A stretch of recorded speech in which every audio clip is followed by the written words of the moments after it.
How's it going, everyone? Welcome back to Critically Incorrect, your weekly gaming podcast. I'm your host, Brandon, or online, here today with Charlie. Once again, if you wanted to say hi. Hello. Yeah, of course, happy holidays, everyone. This episode, as we're filming it, it's on New Year's Eve going into 2022, so pretty exciting stuff. Just hopefully everyone's doing fine, whether you're spending it with family, friends, or just by yourself. Just hopefully you're having a good time. And yeah, I guess we'll just start off this episode and just quickly say that this will probably be a quick episode because there's not much to talk about. We're going to be doing a little segment at the end, just kind of giving our retrospective of the year. So we're going to talk about our favorite games of the year in terms of like game of the year in general, narrative, gameplay, and all that stuff. And then also talk about our favorite games of this year that we played that didn't happen to have released this year. So yeah, we'll go over that later on. But as we always start off these episodes with, Charlie, what have you been playing over the past week or so? I haven't played a ton too different from what I normally do, right? I've been pretty busy at work over for Christmas and stuff, so I haven't had a ton of time to play stuff. But I did go back and play a lot of Trials yesterday. Trials is a game series that I've loved since 360. And I just felt like going back and playing them, so I bought Evolution and Fusion on Steam, and played it. I've played like 6 hours or something of Evolution. Like I just was on it all night last night, just playing through that, which has been a nice throwback. But aside from that, I did also pick up. So I picked up a few things on the Steam sale. I did finally pick up Disco Elysium. So I've played just under 2 hours of that. I played a few hours this morning. So I'll probably play more of that today and then tomorrow because I'm off for New Year's Day, which will be nice. I'm really enjoying it so far. Like it's really cool. The voice acting's pretty interesting. I wasn't going into it expecting good voice acting because I know obviously they added that later on. But it's all really cool. The dialogue's great. I'm super interested to see where the story goes and stuff. It's very unique. So obviously I'm less than 2 hours in, so I can't really speak to it too much. But yeah, definitely going to be playing more of that. But aside from that, I did also play a bit of GTFO with some friends. A game I've played on and off when there's been updates, but it did have its 1.0 release during the Game Awards.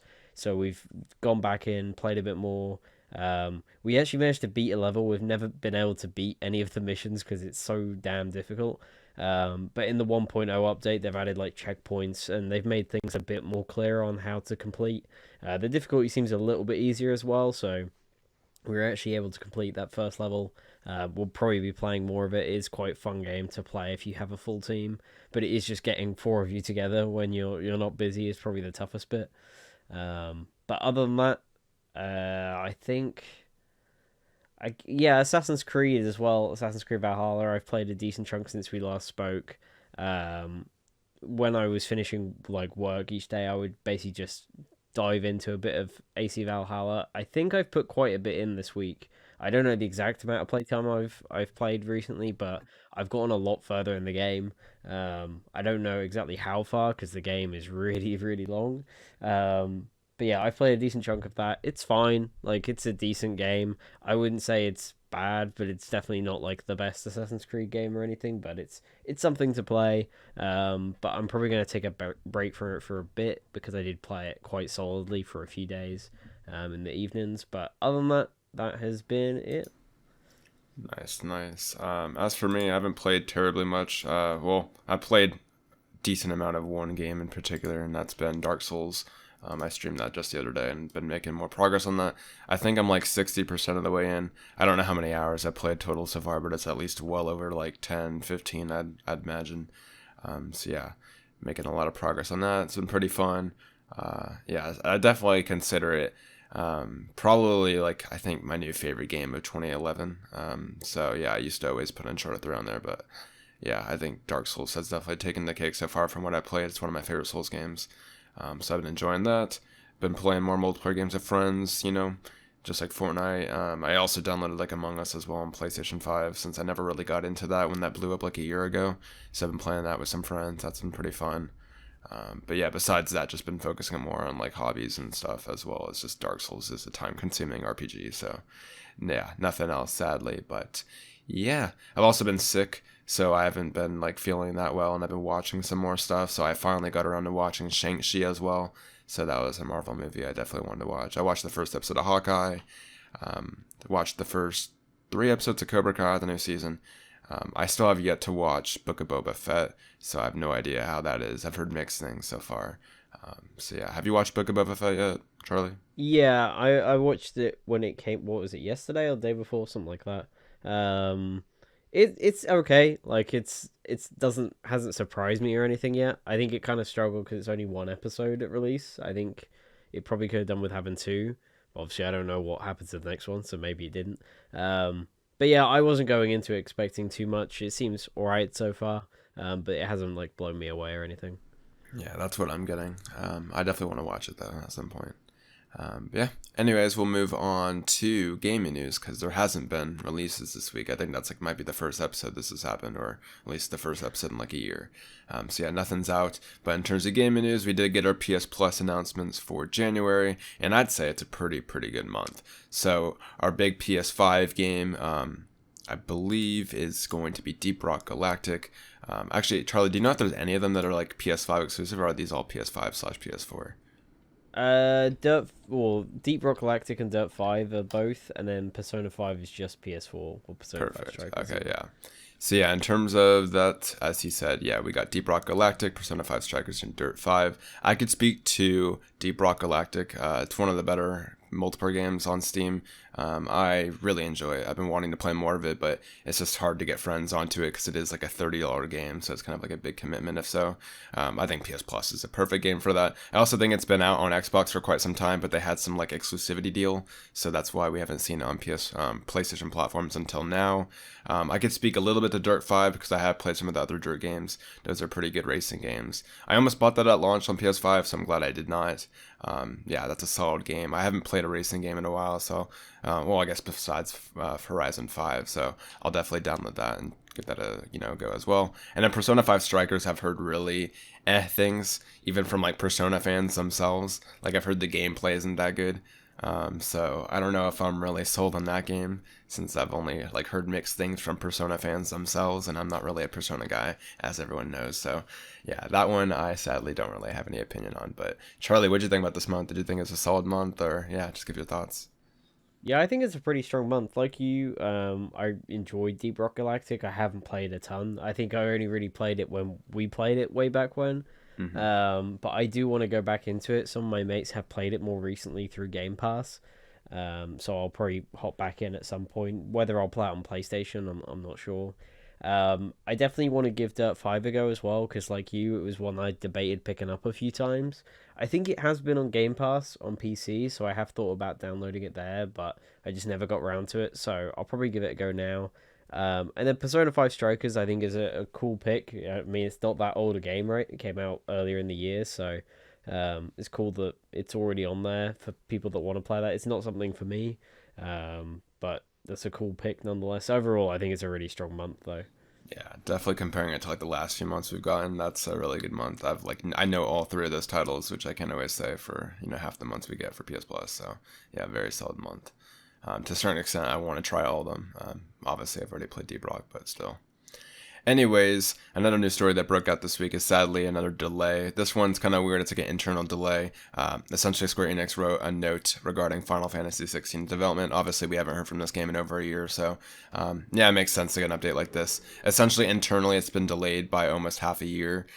So yeah, currently we don't have a date. There's been rumors on whether this game was like summer of next year or end of next year. We still don't obviously know that, but whatever deadline that was, it's now being pushed an additional 6 months. So if you ask me, the soonest this game's going to come out is at the tail end of next year, but I pretty much like expect this game to be a 2023 title by now, which is fine. Obviously, I want this game to be good.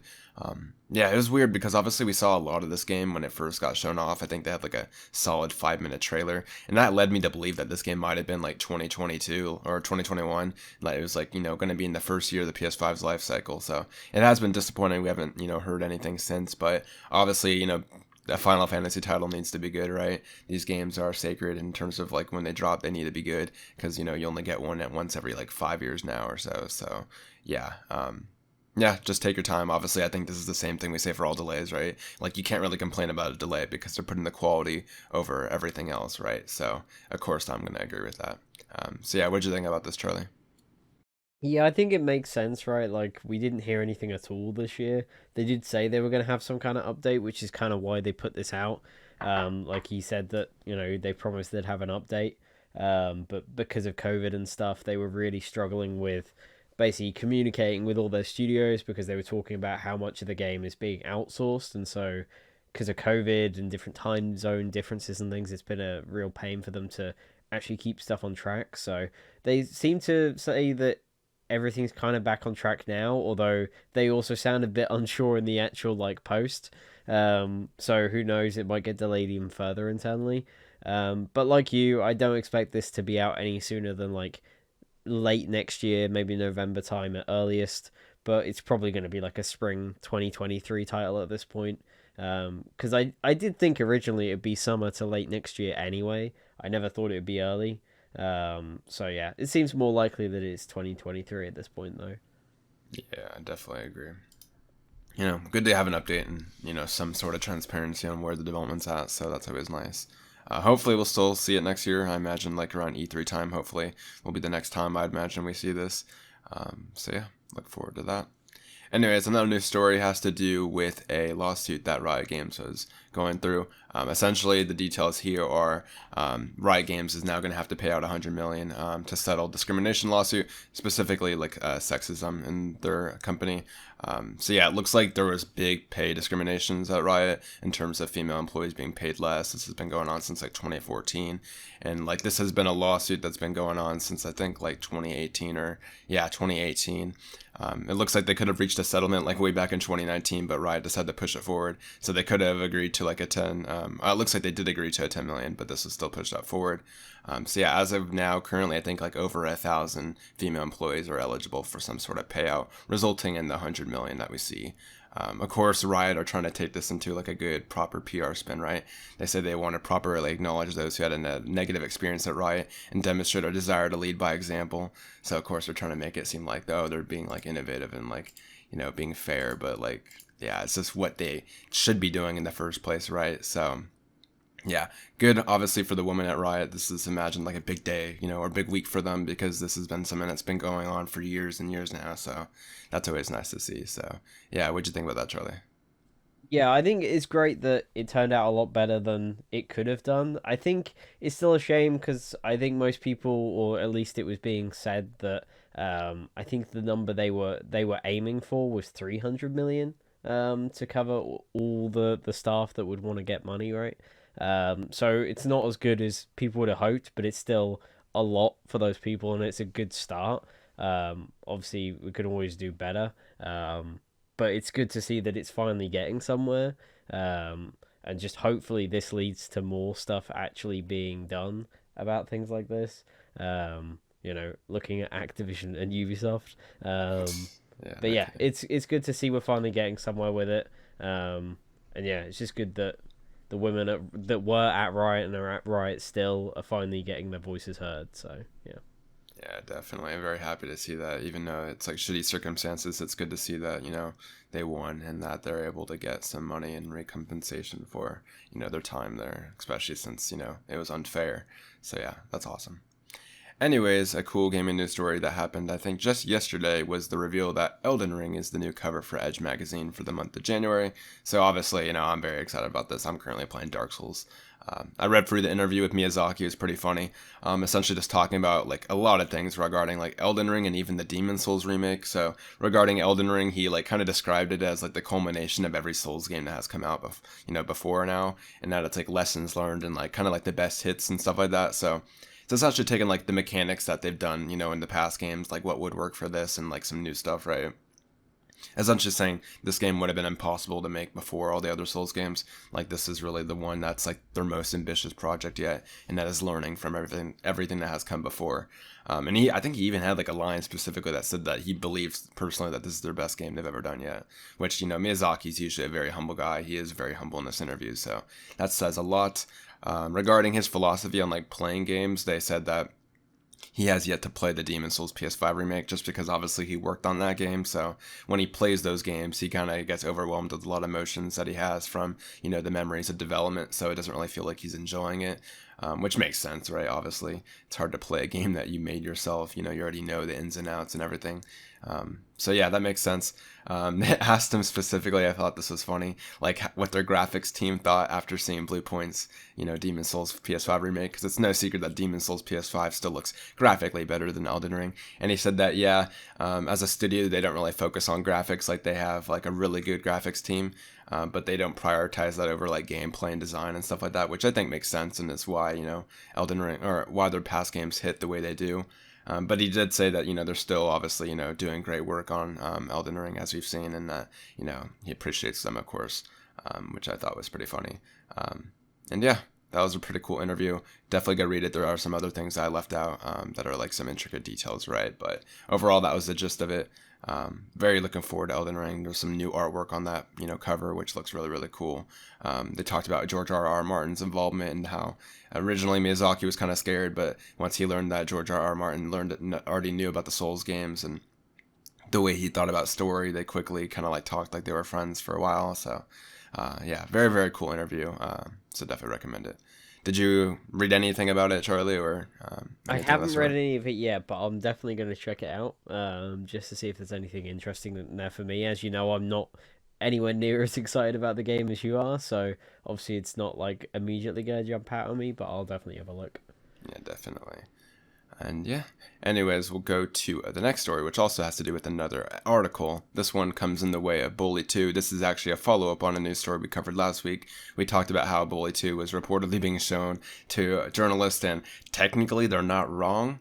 I don't think Tom is wrong, but this is definitely like a telephone effect, right? So essentially what this is like a retrospective kind of article on the development of Bully 2, what happened, why, the project kind of ended up failing, which a lot of it just comes down to pure game development, right?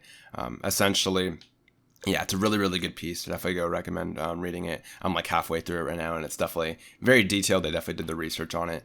Just kind of talks about Rockstar's mindset, specifically the studio that was working on Bully and that wanted to work on Bully 2, how they just kind of kept pushing it back and back till after Max Payne 3, after, Red Dead Redemption, and it never ended up happening. So yeah, definitely go give it a read if you're into Rockstar games or if you've ever played Bully. This will give you a lot of answers to what has happened. Yeah, we were kind of like, I was talking this about Charlie, like nothing specifically kind of comes to note from this article, because a lot of it, like if you've heard any stories of like Valve's games in particular, like, failed projects that were in prototype, a lot of it's just the same thing with game development, right? Where, just things never move forward, they move on to something else, it just never sticks. So yeah, Charlie, what were your big takeaways from the article and what did you think about it? Yeah, I think it's a pretty well put together article. Overall, it goes over a lot of details and does fill in a pretty decent gap of time. I do think maybe they could have, it would have been better if they were able to talk to a few more people, because there seems to be a few like gaps in like the developers like memory of when they actually developed it. Because there's some that are saying like 2008 to 2010, some of them are saying like 2009 to 2011, 2012. So there seems to be a bit of a weird gap there, in what the devs remember, and because it seems like they were moving teams quite often. But there was some cool stuff in there about how the world was going to work, and some of like the morality system they were planning ended up going in like Red Dead 2. But they were basically just planning to make a much larger world. They weren't planning to make it as big as, say, GTA or something, but that was mainly because they wanted to have a smaller contained area, but you'd be able to interact with everything, so all the buildings would be enterable and have a purpose, that kind of thing. Which is something that I've always wanted to see in more open world games, is actually being able to just go everywhere, because you don't get that all too often, especially in like GTA and stuff. That's not really a thing. But there's some cool little details in there that sounded cool. But yeah, like Brandon said, there's nothing in there that isn't like, it doesn't shock you, because it does sound like very typical game cancellation stuff where it's just nothing really sticks and they end up moving on to other things and other projects come along that are more promising. But obviously, it doesn't outright like say Bully 2 will never happen. A lot of the devs say, hey, we'd love to see this stuff still brought up. I think some of the devs that are still at, I think it's the New England studio. Yeah, New England. Some of the devs that are still there say that they know there is still a build of the game at the studio somewhere, and that it's been seen a few years ago. So like, they've still got copies of the prototypes and stuff running around. Um, Obviously, it would need a lot more work now because it would have been running on a much older version of their engine, and it will be using all old like GTA 4 assets. I think is what they were using to run the prototypes and stuff. But it sounded promising. I think more interestingly, Tom Henderson has spoken about the article since it's come out, and basically said that as far as he knows, what he was told about people seeing the game and stuff is still not relevant to this. And it just so happens that all this happened around the same sort of time. And he doesn't think the details he knows relate to this cancelled project because they don't completely line up.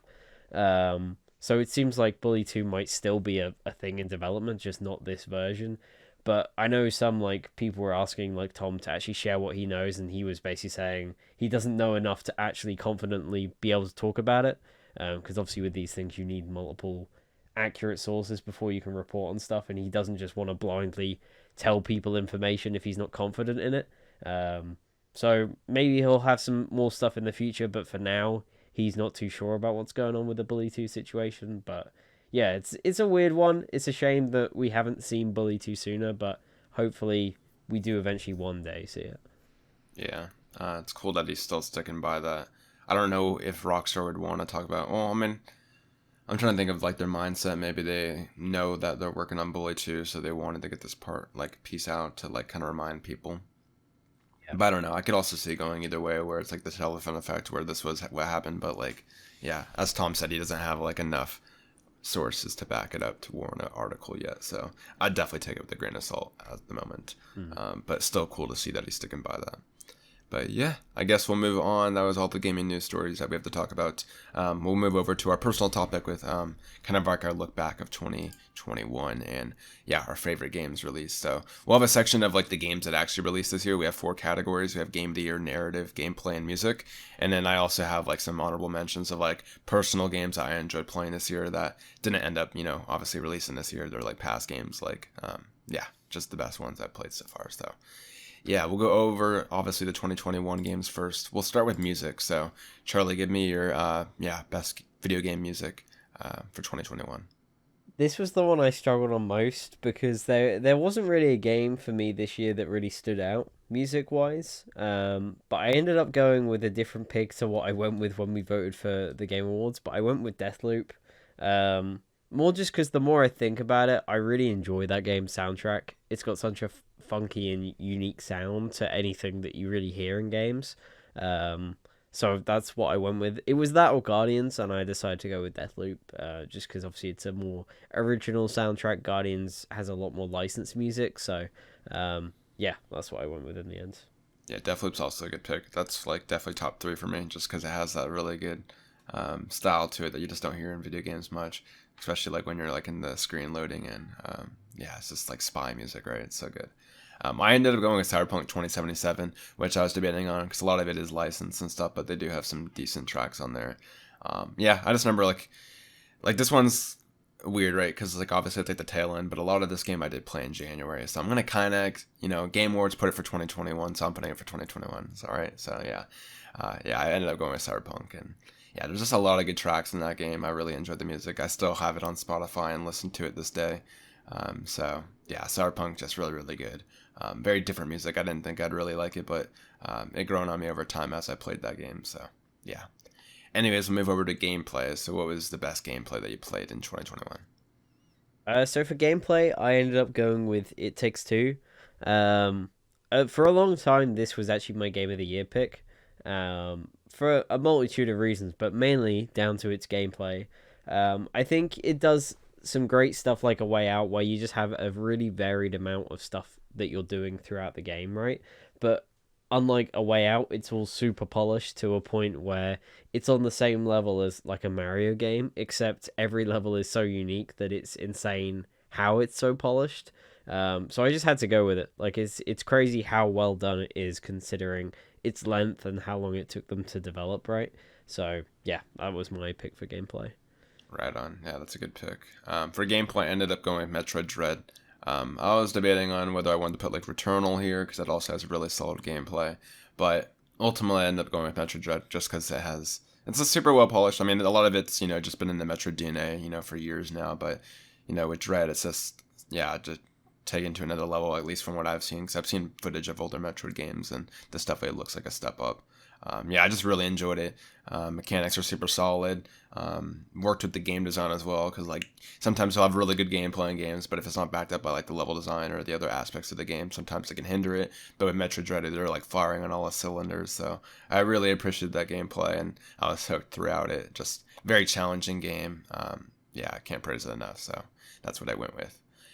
Anyways, we'll move on to best narrative. So Charlie, give me your best narrative. I think I already know what it is, but yeah. Yeah, I was gonna say, I feel like if you've watched any of our stuff or anything like that, you'll know what I'm picking. But I did go with Guardians of the Galaxy. Um, it was what I voted for the Game Awards, right? Um, it's one of the best stories I've played in a while. I think it's really well written. I think there's some great dynamics between the characters. It all flows really well, and is super well paced throughout the game. I can't really speak enough praise about the game to the point where there's not really much I need to say that I haven't already said. So, I think the story's really good. It's not worth like spoiling or anything, so I won't go into details. But yeah, definitely go out and play it. I think it's definitely got one of the best narratives for such a pretty lengthy game as well. Like it's really well done throughout. So yeah. I definitely want to go and play it after I beat Dark Souls or something. It's high on the list with Deathloop, so yeah, that's awesome. For best narrative, I put It Takes Two. This one was hard for me because like I almost put Village to a certain extent because I like the direction they took that series in at the end. But I ended up going with It Takes Two. Very simple premise, right? Like, yeah, it's just very simple stuff, but I just thought it was very different for gaming. Like in gaming, you always have like a lot of, shoot up, kill a lot of people, and then you get like a cool story on the side, I guess. And, there's different calibers to that, but it was nice to play a game like It Takes Two where it had like a positive meaning, and it also had like really good gameplay. Because a lot of times you get good messages in games, they're like from indie developers, and a lot of them are like, very basic in gameplay, which makes sense. Obviously, they're like a smaller team, right? So they focus more on the narrative department, which makes sense. But yeah, It Takes Two, really solid message and story. I love the characters, and then also just back to gameplay. So I had to give it to It Takes Two. But anyways, that takes us to Game of the Year. So Charlie, what was your Game of the Year for 2021? So yeah, this was a kind of tough one. It was between two games. They're two games I've already mentioned. But I ended up going with Guardians of the Galaxy. The craziest thing about this for me is that going into this year, we didn't even know this game was out this year. Like, it got revealed at E3, and somehow it went from, oh, this could be kind of cool, when it got announced, to, oh, this is really a really good game. Oh, wait, no, this is going to be my favorite game of the year. So, overall, I just really enjoyed it. It's the most fun I've had with a game this year. The story was great. I enjoyed the gameplay. I do think it's a little bit repetitive because the game isn't perfect. I think it is weaker in its gameplay elements, but overall, I just had so much fun with it that, yeah, I can't not give it Game of the Year. It would have been between this and It Takes Two for me. And yeah, I just had to. It was very close, but I gave it to Guardians. Yeah, my pick was very hard. I didn't feel like there was like a clear winner, but I just ended up going with my gut feeling, and like objectively, this also was probably the better game. This one also got announced this year, and we didn't know it existed until like around E3 time, so similar to Guardians. And this is Metroid Dread. So yeah, this is surprising for me. I didn't expect to like the game as much as I did. It was between this and Resident Evil Village. Resident Evil Village I really liked. It was a solid Resident Evil game. Loved the atmosphere, gameplay. They like obviously took lessons learned from 7. But I don't know, with Village it just felt like a standard like sequel, right? Like it felt very close to 7 but with more gameplay. So I just couldn't really in good faith put that game. I just didn't end up going with that. Metroid Dread, I've already said a lot about it in the past. Just very solid game in terms of level design, in terms of gameplay mechanics, and what they wanted to do. Like, I'm surprised the game is as good as it was. Sorry, my cat is very vocal right now. Apparently she likes Metroid Dread as well. It's really hard to explain. Just, I played that game within like 2 weeks I beat it. And for anyone that listens to this podcast, you know that it has to be a really good game for me to do that, right? So, yeah, I ended up going with that. Definitely solid Metroidvania, so play it if you have yet to. And yeah. Anyways, we'll move on to the section that is essentially, our honorable picks for, games we played this year and just overall what we enjoyed. So, Charlie, give us, if you have any games that you wanted to throw out that you played this year that were, games that released years ago. Here's your chance to name them. Yeah, so out of the games that I played this year that I'd never played that were older, I think number one on that list for me is Dead Space 1. I finally went back and played that after years of wanting to, and I still need to play 2 and 3, and I plan to do that. I did start up 2 a few months back and just didn't go back to it. But I really enjoyed Dead Space 1. I'm now super looking forward to the remake. Obviously, I was really interested in Callisto Protocol, and I'm still super interested to see what's going on with that project since that is also meant to be next year, and we still haven't seen gameplay. So I'm really excited for that one coming out of Dead Space. But overall, really enjoyed that game. I'm glad I finally went back and played it. Aside from that, obviously I did go back and I played all of the Halo games. And I did enjoy going through those. I don't think they hold up particularly well these days, if you don't have the nostalgia for them. But I still really enjoyed going through all of those this year, which was really nice. And then aside from that, I'm basically looking through my Twitter thread, right, of games I beat this year. And then also I guess Mass Effect 1, that I've never beaten. I played through 2 but never won. And I still want to go back and replay 2, and play through 3 because I haven't done that yet. But I really enjoyed playing through Mass Effect 1, through Legendary Edition. So I guess technically a game this year, but also one from like 12 years ago. But yeah, I really enjoyed it. It's a really strong RPG. But I already knew that going in, right? I think most people know it's a really good game. So, but yeah, those are kind of like the main ones for me. Right on. I remember you streaming Dead Space. That was awesome. Yeah, nice. So my top pick is Dark Souls. So I essentially put this here because I'm playing it right now. I'd say like I'm 70% of the way done. I think I'm at a point where I can confidently say it's one of my favorite Souls games. Like it's in top three. I think it's my new 2011 game of the year. So like if I had to say like my favorite game that came out in 2011, even though I didn't play it then, obviously, I'd probably say Dark Souls, and that replaces Uncharted 3 for me. Yeah, just super solid game. It's awesome to see. Yeah, like the origins kind of. I mean, Demon Souls is like the true origins, but for the Dark Souls series, this is kind of like their first, you know, game after that. That very felt like a prototype.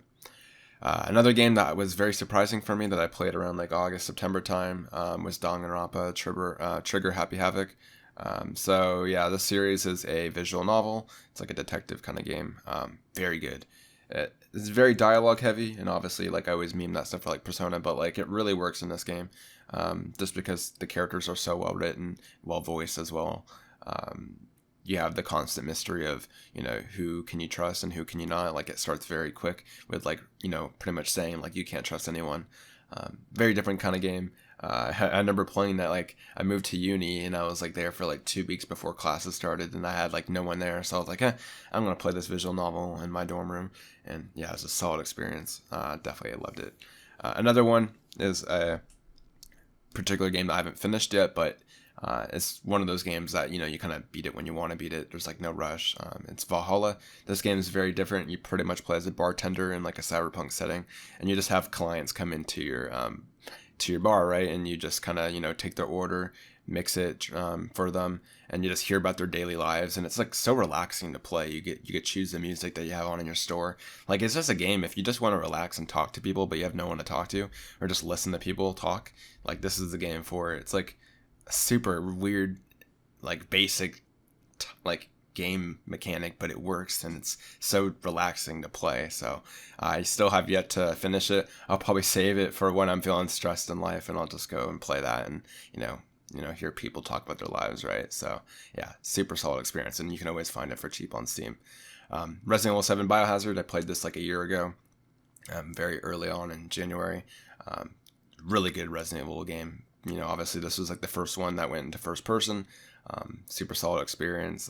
Kind of like changed, Resident Evil as a series, obviously going forward, because now we got 8, right? So I've noticed that every single like 3 games in Resident Evil, they change it up. So we got like the first 3 games, which are pretty, similar. And then you got 4, which changed it up to more like of an action direction, like a thriller direction. And then 7 changed it to first person and more of like that horror aspect, right? So, very, very cool game. Yeah. And then my last one I threw in was Max Payne by Remedy. Super solid game. I think I streamed like most of this game, if not all of it. Yeah, very, very fun game, atmospheric as hell. And yeah, I'm surprised. It's like a really solid game that's old, but like I feel like I don't hear people talk about it anymore, which I was surprised after beating it because it was so fun. So yeah. Yeah, those are my games. I guess that wraps up this podcast. Make sure to leave in the comment section down below your favorite games this year, whether they be games that actually released in 2021 or games that you just got around to playing this year. So yeah, we look forward to seeing that list if you guys choose to do so. And then yeah, besides that, of course, we want to thank you for watching Critically Incorrect throughout 2021. And yeah, we'll see you in 2022. See you later. See you later.